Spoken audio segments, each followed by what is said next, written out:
Bismillahirrahmanirrahim. Assalamualaikum warahmatullahi wabarakatuh. Innal hamdalillah nahmaduhu wa nasta'inuhu wa nastaghfiruh wa na'udzu billahi min syururi anfusina wa min sayyiati a'malina. May yahdihillahu fala mudilla lahu wa may yudlil fala hadiyalah. Asyhadu an la ilaha illallah wahdahu la syarika lah wa asyhadu anna Muhammadan abduhu wa rasuluh. Salawatullahi wassalamu alaihi wa ala alihi wa sahbihi wa man sara ala nahjihi ila yaumiddin wa ba'd.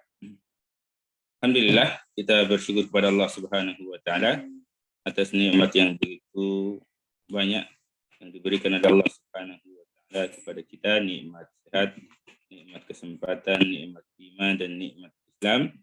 Sehingga pada malam yang mulia ini kembali kita hadir dalam kegiatan yang mulia, yaitu mengkaji hadis Nabi Sallallahu Alaihi Wasallam. Insyaallah hadis-hadis yang akan kita bahas adalah hadis-hadis yang termaktub dalam kitab Bulughul Maram min Adillatil Ahkam, buah karya Al-Imam Ibnu Hajar Al-Asqalani rahimahullahu taala. Semoga Allah Subhanahu wa taala, dan fokus pembahasan kita adalah Kitabul Jami'.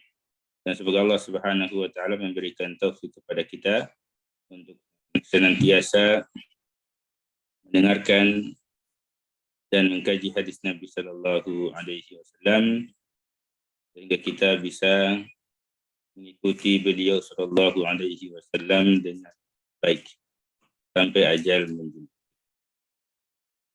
Salawat dan salam semoga selalu tercurahkan kepada baginda Nabi kita Nabi Muhammad sallallahu alaihi wasallam, Nabi yang telah mengajarkan akhlak-akhlak yang mulia kepada kita, Nabi yang wajib kita teladani dalam kehidupan kita, dan Allah Subhanahu wa taala telah mengabarkan kepada kita, laqad kana lakum fi Rasulillahi uswatun hasanah, dan sungguh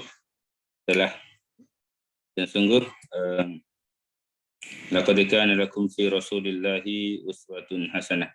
Sungguh telah ada pada diri Nabi sallallahu alaihi wasallam suri tauladan yang baik. Maka wajib bagi kita untuk mengikuti Nabi sallallahu alaihi wasallam dalam kehidupan kita.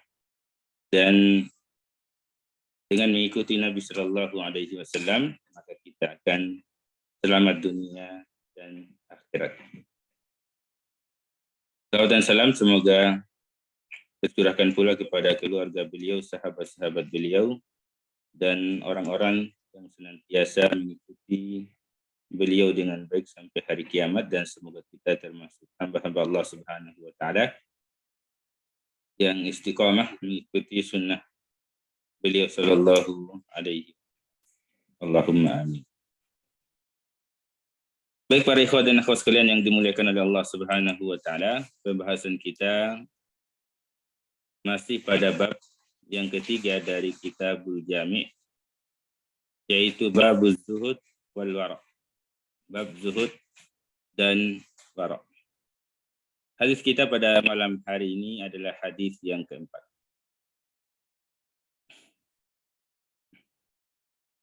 Hadisnya wa an ibni Umar radhiyallahu anhuma qala qala Rasulullah sallallahu alaihi wasallam man tashabbaha biqaumin fahuwa minhum, akhrajahu Abu Dawud wa sahhahahu Ibnu Hibban.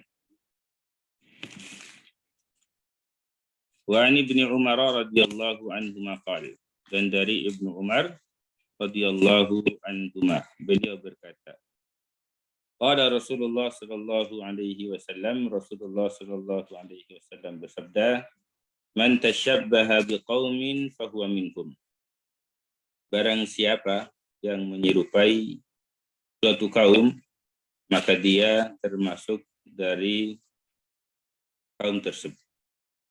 Hadis ini diriwayatkan oleh Abu Dawud dan disahihkan oleh Ibnu Hibban. Hadis ini diriwayatkan oleh sahabat yang mulia yang bernama Abdullah ibnu Umar radhiyallahu anhu. Kemudian Syekh Abdul Muhsin hafizahullahu taala mengatakan saqal musannifu rahimahullahu hadzal haditha fi bab az-zuhdi wal wara'. Pengarang yaitu Ibnu Hajar rahimahullahu taala menyebutkan hadis ini dalam bab az-zuhud wal wara'. Dibayani untuk menjelaskan tahrimit tasyabbuh, haramnya menyerupai orang-orang kafir ataupun orang-orang fasik. Wa tasyabbuhu qad yakunu tasyabbuhan bil kuffari au bil fasiqina au bil a'radi kama akhbarana an-nabiy sallallahu alaihi wasallam au bi ba'dil haywanat. Wa tashabbuh yakunu bil qawli mithlu an yatakallama bi kalimatin khassatin ghairal muslimina aw yukthiru minha ahlul fusqi, wa yakunu aidan bil af'al, wa yakunu fil 'adati kama sayati, wa yakunu fil ibadat. Menyerupai, kadang bentuknya itu menyerupai orang-orang kafir, orang-orang fasik, ataupun menyerupai sebagian dari tingkah laku hewan-hewan. Dan tasyabbuh itu terkadang dengan perkataan seperti mengatakan kalimat yang khusus yang tidak dikatakan oleh kaum muslimin, ataupun perkataan tersebut banyak diucapkan oleh orang-orang fasik. Dan terkadang tasyabuh ini dalam bentuk perbuatan,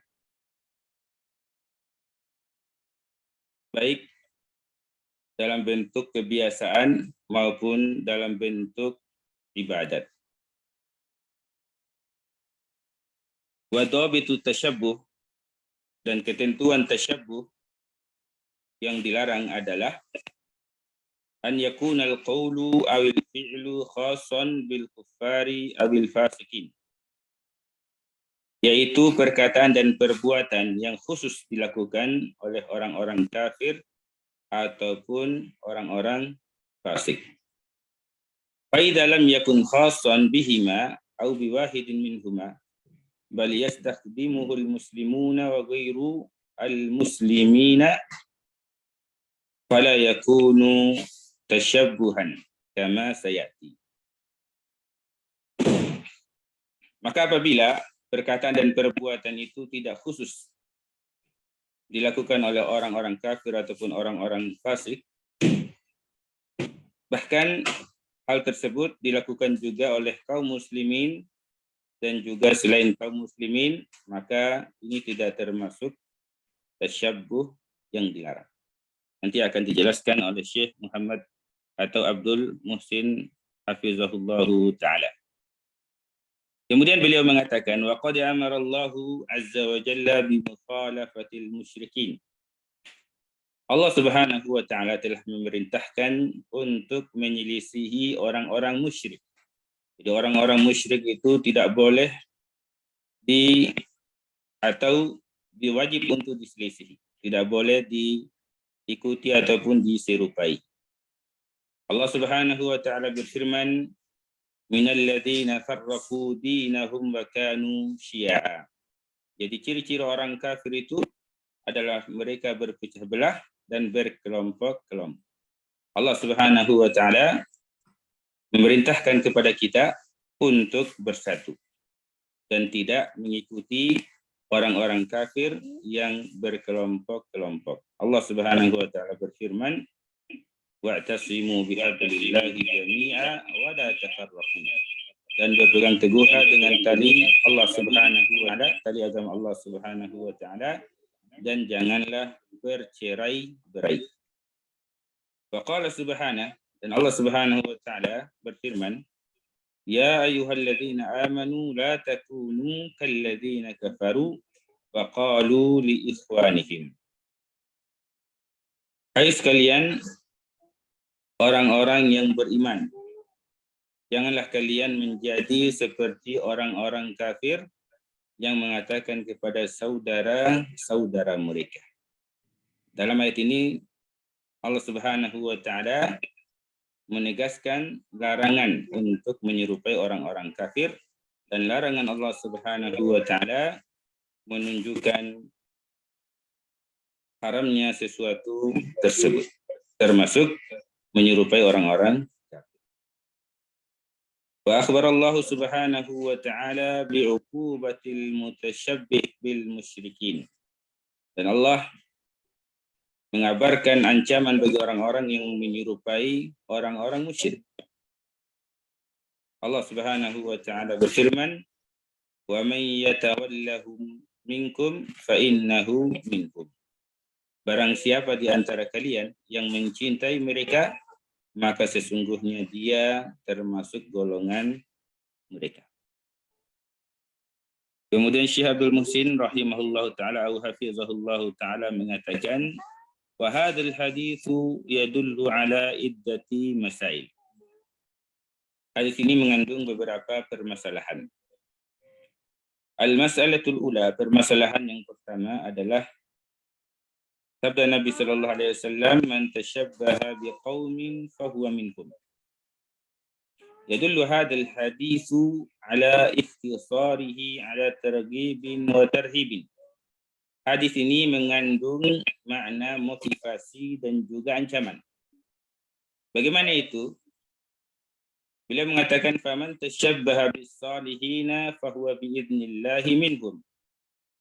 Barang siapa yang menyerupai orang-orang saleh, maka dia termasuk dari golongan orang-orang saleh. Jadi hadis ini tidak hanya membantah menyerupai orang-orang kafir saja.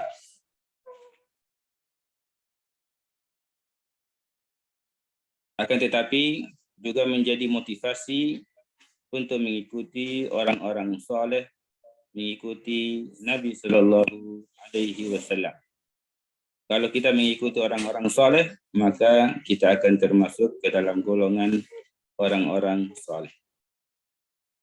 Wa man tashabbaha bil kuffari wal fasiqin fahuwa wal iyadu billah minhum. Dan barang siapa yang menyerupai orang-orang kafir dan orang-orang fasik, maka dia termasuk ke dalam golongan mereka. Maka ikutilah jalan orang-orang saleh. Ikuti perkataan mereka, ibadah-ibadah mereka, cara belajar mereka, dan lain sebagainya. Al-mas'alatu tsaniyah, permasalahan yang kedua, yadullu ala tahrim at-tashabbuhi bil musyrikin wa kadza al-fasiqina mimma huwa min khasaisihim. Hadis ini menjelaskan kepada kita larangan menyerupai orang-orang musyrik dan juga orang-orang fasik terhadap apa yang menjadi kekhususan mereka. Jadi hal-hal yang khusus melekat pada diri mereka tidak boleh kita menyerupai mereka. Wa mithalu tashabbuh bihim fi ibadatihim bil fi'l, di antara contoh menyerupai mereka dalam ibadah-ibadah mereka adalah ta'liqus salibi fala yajuzu lil muslim an yu'alliqa as-saliba walau lam ya'taqida aw walau lam ya'taqid diyanata dhalik. Contoh tasyabuh yang dilarang adalah menggantungkan salib. Ini tidak boleh dilakukan oleh seorang muslim, walaupun dia tidak meyakini kebenaran agama tersebut. Tidak boleh hanya main-main. Hanya main-main tidak boleh. Wa mithalu tashabbuh bil musyrikina fil qaul, yang tadi itu contoh menyerupai orang-orang kafir dalam bentuk perbuatan. Kemudian contoh menyerupai orang-orang musyrik dalam bentuk ucapan. Mithlu an yatakallama bi kalimatin mukhtassatan aw mukhtassatin bil musyrikina fa hadha la yajuzu tashabbuh bihim min alfazi kalimatihim. Tasyabbuh dalam bentuk perkataan yang dilarang adalah berbicara dengan kalimat yang khusus dipakai oleh orang-orang musyrik. Maka hukumnya tidak dibolehkan. Al-mas'alatu tsalitsah, permasalahan yang ketiga, idza lam yakun al-fi'lu min khasa'isihim fayajuz. Apabila perbuatan tersebut bukan dari kekhususan mereka, maka dibolehkan. Contohnya adalah lubsul bantali. Contohnya adalah idza kana wasi'an la ba'sa bihi. Contohnya memakai celana, memakai baju, maka itu tidak mengapa. Li'annahu laysa min khasa'isihim. Fayalbisuhu al-muslimuna aidan falam yakun syi'aran lahum. Kenapa memakai celana itu dibolehkan? Karena memakai celana itu bukan termasuk kekhususan mereka. Maka orang-orang muslim memakainya. Karena orang-orang muslim, maka kaum muslimin memakainya. Dan itu tidak termasuk dari syiar mereka. Adapun pakaian yang termasuk syiar mereka, seperti memakai topi Santa Claus, maka itu tidak dibolehkan.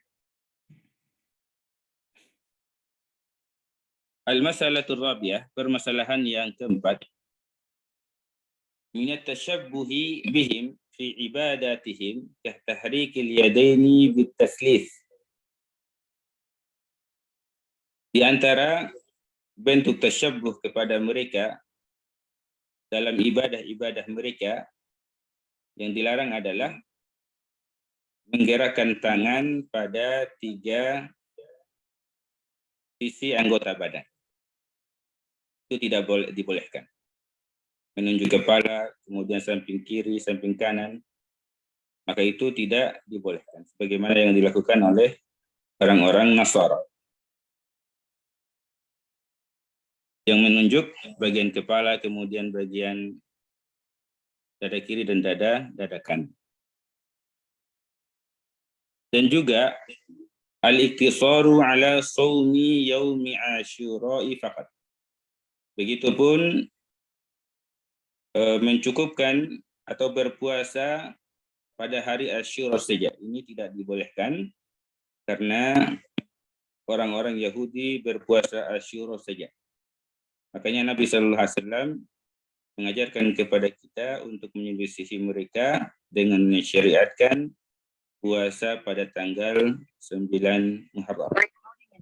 Tujuannya apa? Tujuannya adalah untuk menyelisihi orang-orang Yahudi.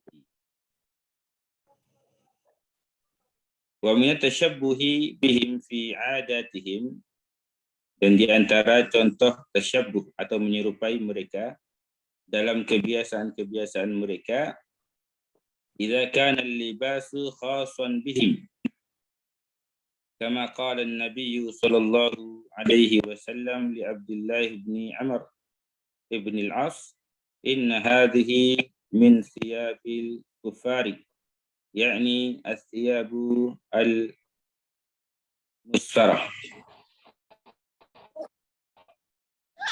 Contoh kebiasaan yang kita dilarang menyerupai mereka adalah memakai pakaian yang khusus dipakai oleh mereka.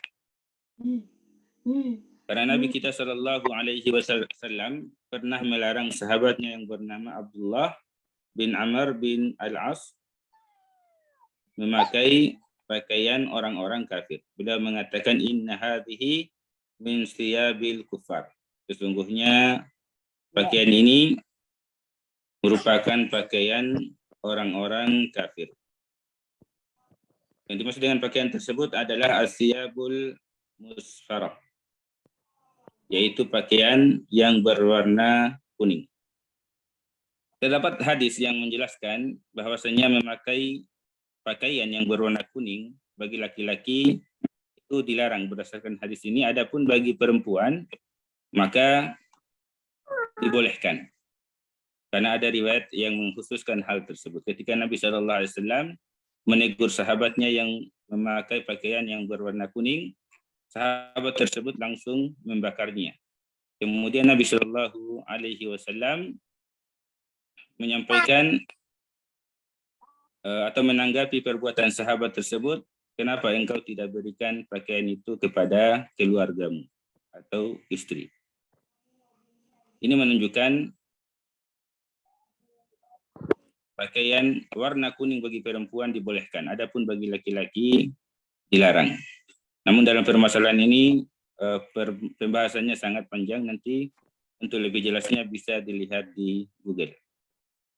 Rincian-rincian hukum. Al-mas'alatul khamisah, permasalahan yang kelima, minat tasyabbuhi wal iyadu billah ma huwa mukhrijun minal millah.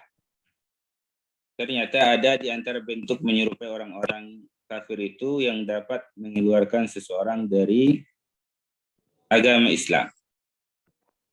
Mithlu an yadbaha li ghairillahi fa hadha fihi musyabahatun lil musyrikin. Contoh perbuatan menyerupai orang-orang kafir yang dapat mengeluarkan seorang muslim dari agama Islam adalah menyembelih untuk selain Allah Subhanahu wa taala. Tidak boleh seorang muslim menyembelih untuk selain Allah. Wajib menyembelih untuk Allah Subhanahu wa taala. Wa sholli li rabbika wanhar. Wa min at-tashabbuhi ma la yukhriju min ad-din wa innama huwa fiskun. Dan ada juga bentuk menyerupai yang tidak mengeluarkan dari agama. Dan itu termasuk perbuatan kefasikan. Contohnya memakai pakaian yang khusus dipakai oleh orang-orang kafir. Wallahu ta'ala a'lam. Al-mas'alatu sadisah, permasalahan yang terakhir dari hadis kita ini, ma kana min khasaisihim wa fihi ri'fatun lil islami atau ra'fatun lil islami wal muslimin, maka itu tidak mengapa. Adapun hal-hal yang termasuk kekhususan mereka, namun ternyata kekhususan mereka tersebut dapat mendatangkan manfaat bagi Islam dan kaum muslimin, maka hal tersebut dibolehkan. Contohnya beliau mengatakan, yaitu Syekh Abdul Muhsin mengatakan, as-sina'atu wa nahwuha wa taqlidul muslimina lahum fi dunyahum fi taqwiyatil muslimina wal Islam la ba'sa bihi. Contohnya adalah hasil karya orang-orang kafir yang bermanfaat bagi Islam dan kaum muslimin, maka bertaklid atau mengikuti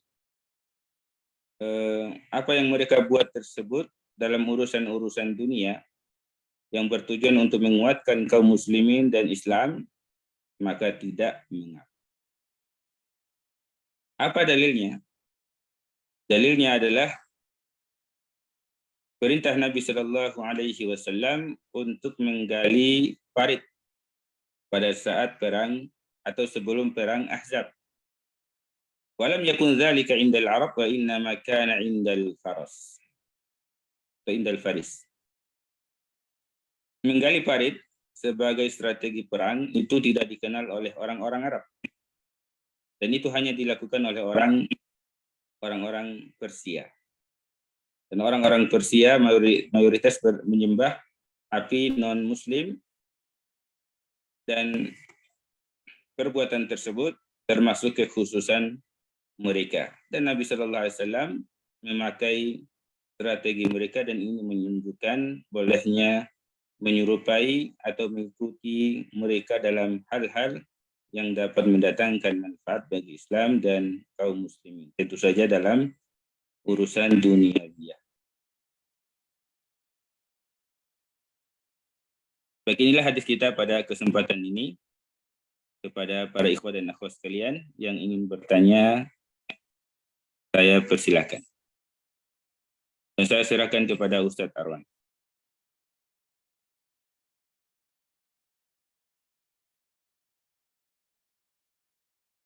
Alhamdulillah, ya, atas pemaparan materinya Ustaz.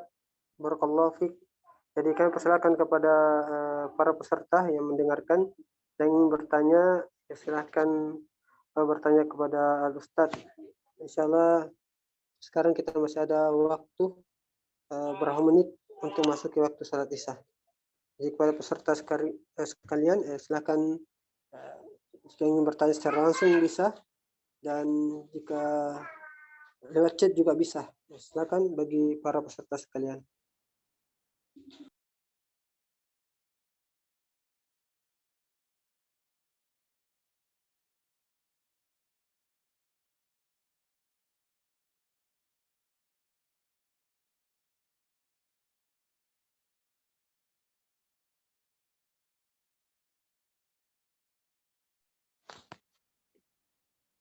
Ya.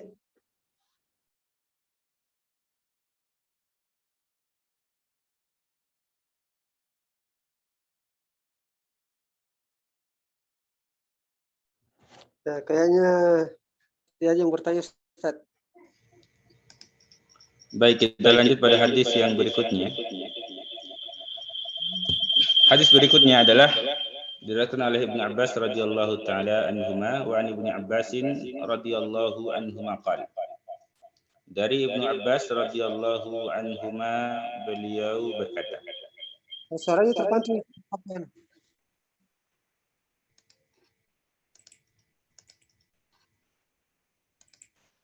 Baik, kita lanjutkan pada hadis yang berikutnya.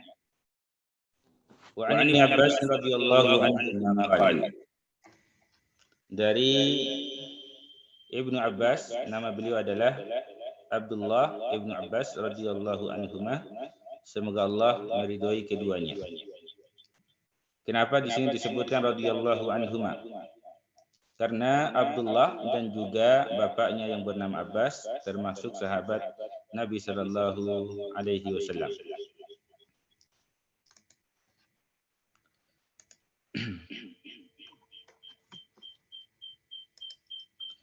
قال كنت خلف النبي صلى الله عليه وسلم يوما. Suatu hari aku pernah duduk di belakang Nabi sallallahu alaihi wasallam, yaitu duduk di atas kendaraan. Faqal ya gulam. Maka Nabi sallallahu alaihi wasallam bersabda, Ihfazillaha yahfazka. Hai anak, jagalah Allah Subhanahu wa taala, niscaya Allah Subhanahu wa taala akan menjagamu. Ihfazillaha tajidhu tujahak.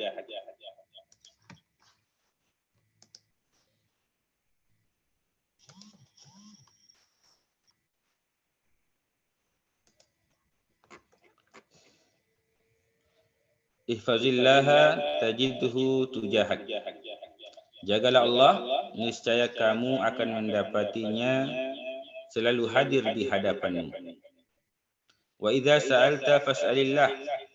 Apabila engkau meminta sesuatu, maka mintalah kepada Allah Subhanahu wa taala.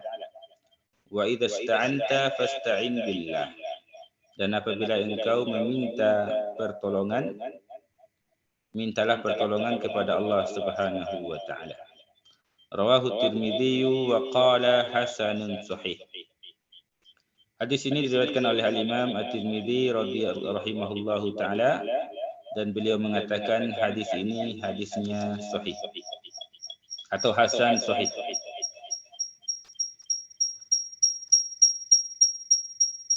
Kemudian Syekh Abdul Muhsin rahimahullahu taala wa hafizahullahu taala mengatakan saqal musannif rahimahullahu taala hadzal hadis fi bab az-zuhdi wal wara' li bayani anna man kana wara'an an haramillah fa inna Allah subhanahu wa ta'ala yahfazuhu minal ma'asi. Hadis ini menjelaskan bahwasanya orang-orang yang meninggalkan yang diharamkan oleh Allah Subhanahu wa taala, maka Allah Subhanahu wa taala akan menjaganya daripada perbuatan maksiat. Para ikhwan dan akhwat sekalian yang dimuliakan oleh Allah Subhanahu wa taala, terhindar dari perbuatan maksiat merupakan suatu hal yang sangat diharapkan oleh seorang muslim, karena dengan dijauhkan atau meninggalkan kemaksiatan, maka seorang muslim akan bahagia di dunia dan di akhirat. Dan Nabi kita sallallahu alaihi wasallam mengabarkan kepada kita, alaikum bis-sidqi fa inna as-sidqa yahdi ila al-birr wa inna al-birra yahdi ila al-jannah wa iyyakum wal kadhib fa inna al-kadhiba yahdi ila al-fujur wa inna al-fujura yahdi ila an-nar. Perbuatan fajir atau maksiat itu akan menghantarkan seseorang ke dalam neraka. Perkataan Ibnu Abbas radhiyallahu taala anhu, kuntu khalfan Nabi sallallahu alaihi wasallam yauman. Suatu hari aku pernah berada di belakang Nabi sallallahu alaihi wasallam. Dalam sebuah riwayat disebutkan ala dabbah, di atas binatang atau kendaraan. Faqala ya gulam. Wa kana umru Ibnu Abbas radhiyallahu anhu hina idzan 10 sinin. Umur beliau saat Nabi sallallahu alaihi wasallam menyampaikan pesan ini, umur beliau adalah 10 tahun. Ihfazillaha yahfazka. Ihfazillaha tajidhu tujahak. Idza sa'alta fas'alillaha wa idza ista'anta fasta'in billah. Hadzal haditsu 'azimun. Hadis ini merupakan hadis yang mulia. Terdapat beberapa permasalahan dalam hadis kita ini. Yang pertama, sabda Nabi sallallahu alaihi wasallam, ihfazillaha yahfazka. Jagalah Allah Subhanahu wa taala, niscaya Allah Subhanahu wa taala akan menjagamu. Yadullu ala qudratillahi azza wa jalla al-'azimah wa hubbuhu lit-ta'i bi an yusibahu lima 'amila at-ta'at wa hafizallahu Subhanahu wa taala bi allam yakhtarik maharimah. Hafizahullahu ta'ala fi dinihi wa fi malihi wa dzurriyyatihi wa ghairu dzalik. Hadis ini menunjukkan kekuasaan Allah Subhanahu wa taala yang sangat besar dan kecintaannya kepada orang yang menaatinya.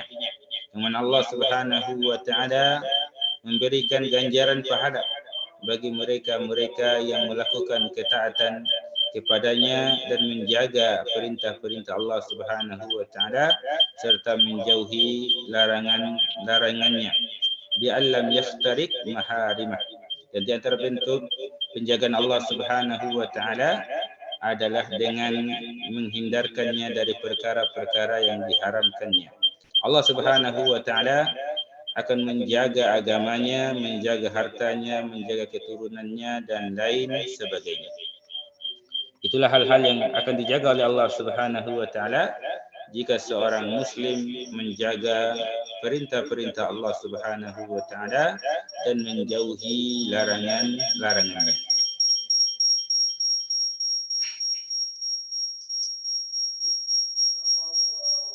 Permasalahan yang kedua dari hadis kita ini, yadullu ala anna al-jazaa'a min jinsil amal. Menunjukkan bahwasanya balasan itu sesuai dengan jenis amalan. Disebutkan oleh Nabi kita sallallahu alaihi wasallam, ihfazillah yahfazka. Faman hafizallaha hafizahu. Barang siapa yang menjaga agama Allah Subhanahu wa taala, menjaga perintah-perintahnya dan menjauhi larangannya, maka Allah Subhanahu wa taala akan menjaganya. Wa man lam yahfazillaha dayya'ahu Allah. Dan barang siapa yang tidak menjaga perintah-perintah Allah dan tidak menjauhi larangan-larangannya, maka Allah Subhanahu wa taala akan menyia-nyiakannya. Dalilnya adalah firman Allah Subhanahu wa taala, nasullaha fanasiyahum. Tatkala mereka lupa kepada Allah Subhanahu wa taala, maka mereka pun dilupakan oleh Allah Subhanahu wa taala. Ini adalah dalil yang menunjukkan bahwasanya al-jaza'u min jinsil amal, bahwasanya balasan itu tergantung dari jenis perbuatannya. Hadanallahu wa iyyakum ajma'in, dan insyaallah kita lanjutkan pembahasan hadis kita ini di pekan yang akan datang. Semoga apa yang kita dengarkan bermanfaat bagi kita semua. Apa-apa yang salah itu datangnya dari diri anak pribadi, dan apa-apa yang benar itu datangnya dari Allah Subhanahu wa taala.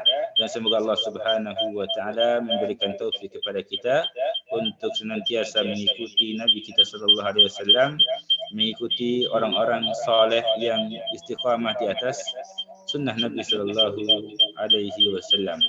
Hadanallahu wa iyyakum ajma'in.